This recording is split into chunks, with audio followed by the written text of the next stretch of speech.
Eli se teki semmoista nyt. Elikkä minä tein ensin tuon puristuspainetestin, mitä se sanoo. Kyllä siellä tuntuu kuitenkin olevan aika hyvin puristukteko kisko. Sitten tehdään tuon polttoainejärjestelmän testin. Ja siitäkään ei levy mitään, niin sitten painetesti tuonne moottorille. Ja sitten täytyy katsoa, että mitä muuta tekee. No niin, nyt mulla on mittari paikalla ja vetelen tuossa jonkun kerran.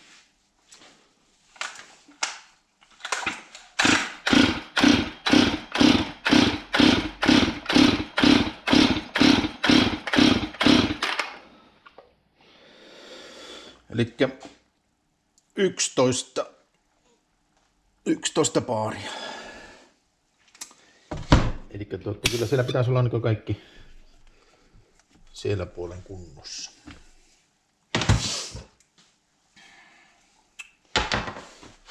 Mutta tehdäänpä tuon polttoainelinjalle testi nyt.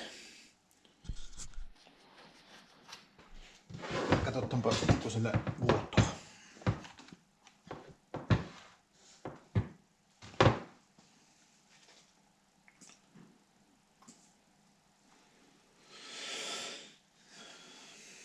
Ei tämä kyllä niinkö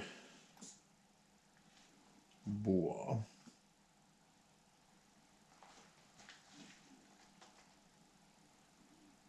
Mutta kyllä sillä niinkö on niinkö kunnossa tuo puoli.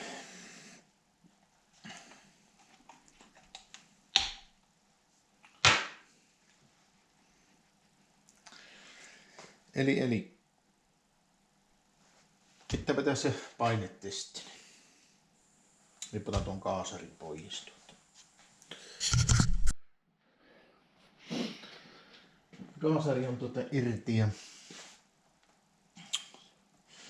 pannaanpa tähän nyt tuo tulppa.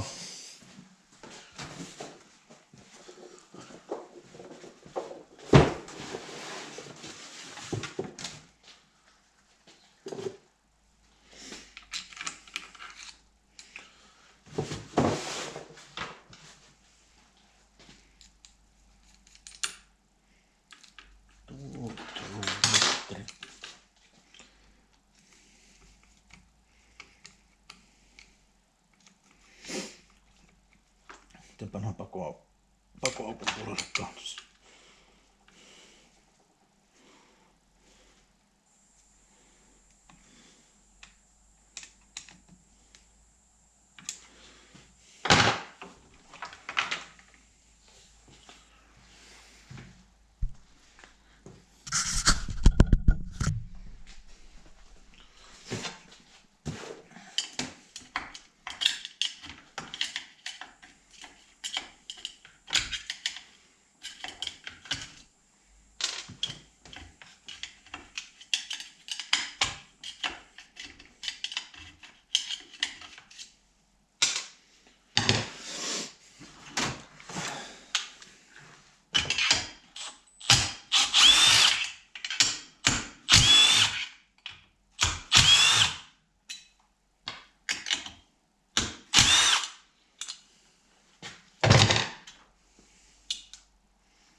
No niin, sitten painetta.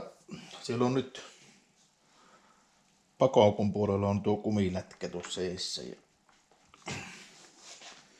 Otetaanpa tuo alipaine ensin tuonne.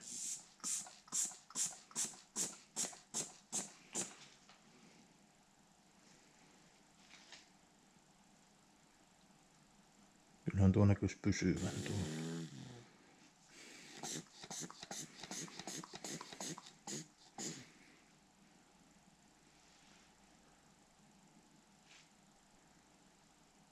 Joo. No ei ainakaan sitten vaatpua.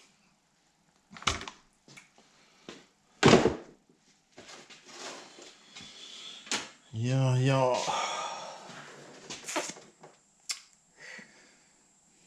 Mitäs sitten? Tämä kaasari vissiin nyt putsataan ja käyttää pesurissa ja vaihtaa kalvot. Ja tässä näkyy olevan musta tuo magneettiventtiili. Eli alkuperäinen.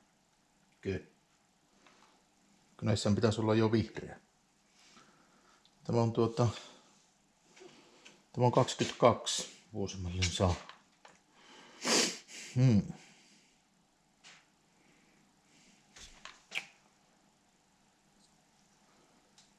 Sitten mä näin tällä lailla heilut.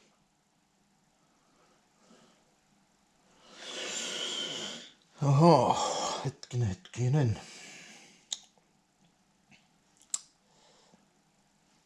Pitääkö tehdä tuo testi tähän, tuo magneettiventtiili, tuo vuototesti? No me laitan tämän kaasurin kuitenkin ensin purkkuun ja pessuun ja vaihan kalvot.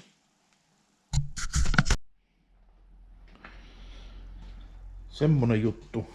Otin tämän magneettiventtiilin pois. Niin tässä pitäisi olla O-rengas. Niin sitäpä ei ole tuolla, eikä sitä näkynyt kyllä missään muuallakaan. Eli. Ja tuokin näkyy olevan vähän niinkö jotenkin irti. Eli tämä menee joka tapauksessa vaihtoon. Ja näin.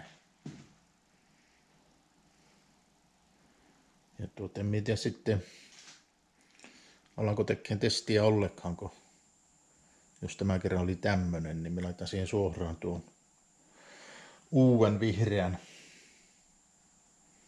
magneettiventtiilin. No niin, tässä on uusi magneettiventtiili ja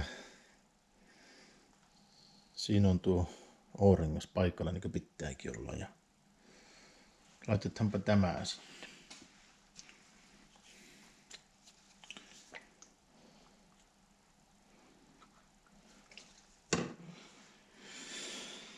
Ja sitten suoraan painaa, että ei nitkuttaa. No. Mä tuo noin ja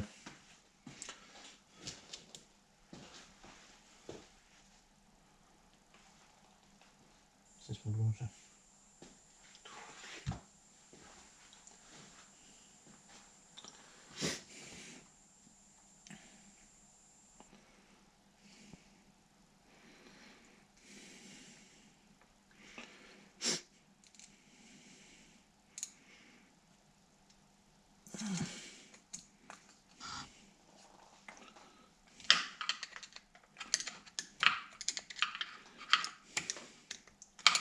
No, tuleepa nyt sieltä.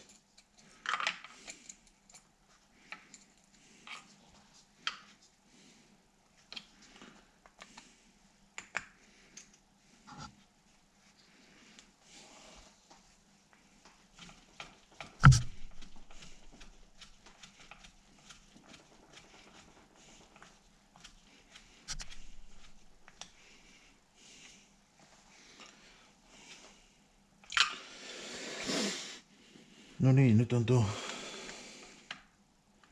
magneettiventtiili paikalla.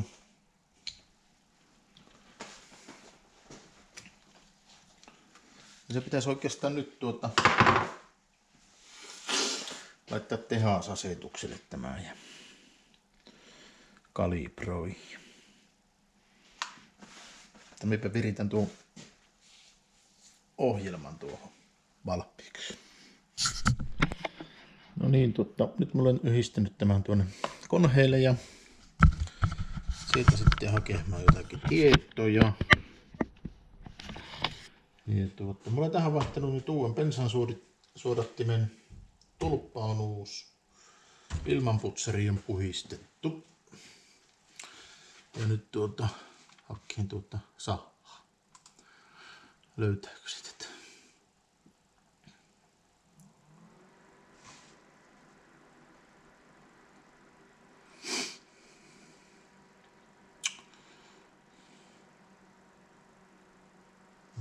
Joo. Ei.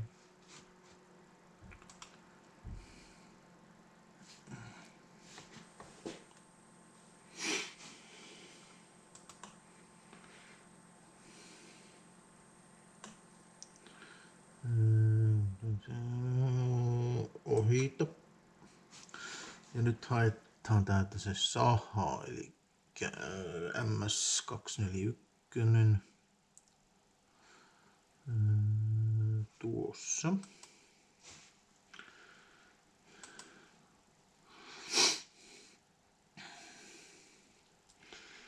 Joo, vahvista.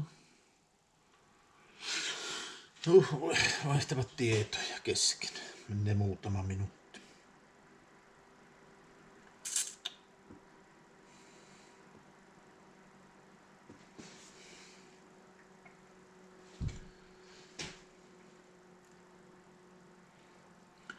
Eli minä nyt oletin, että se on tuo magneettiventtiili, kun se oli tuommoinen O-rengas puuttu ja se oli muutenkin vähän semmonen outo. Eli tätä on niinku räplätty tätä sahaa jossakin aikaisemminkin.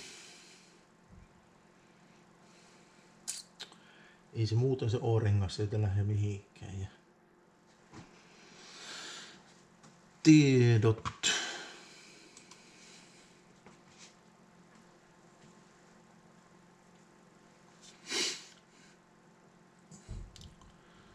Se taas lukkee niitä.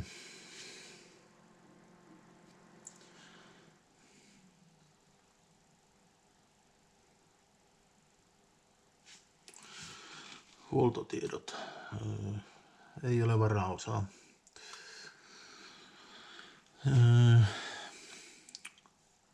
25 tuntia sahattu. Ei ole paljoa. Joutokäynti. Aika lailla keskellä tuolla ja täyskaasu. Joo. No sitten pitäisi laittaa ne tehasasetukset tähän. Tuosta.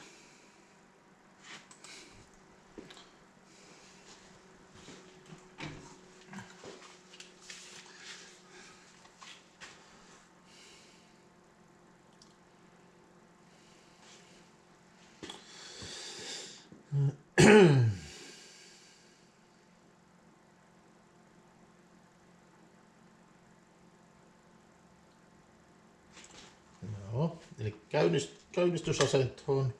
Joo. Sitten pois. Käynnistä moottori.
No tässä ne lukee. Kalibrointi säätää laitteen toimimaan optimaalisesti polttoaineen laadun, komponenttien toleranssit ja käyttöolosuhteet huomioon ottaen. Tee 5 samanlaista katkaisuleikkausta täyskuormituksella. Joo, eli on palautettu tehdasasetukset. No niin, se oli siinä se. Sitten vain ottaako lopeta. Joo.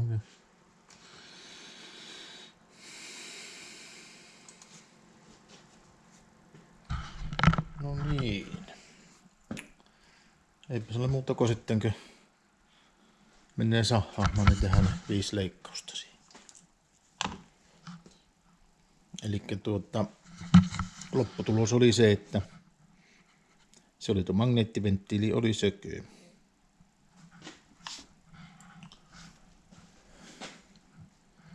Nyt se niinkö pellaisi.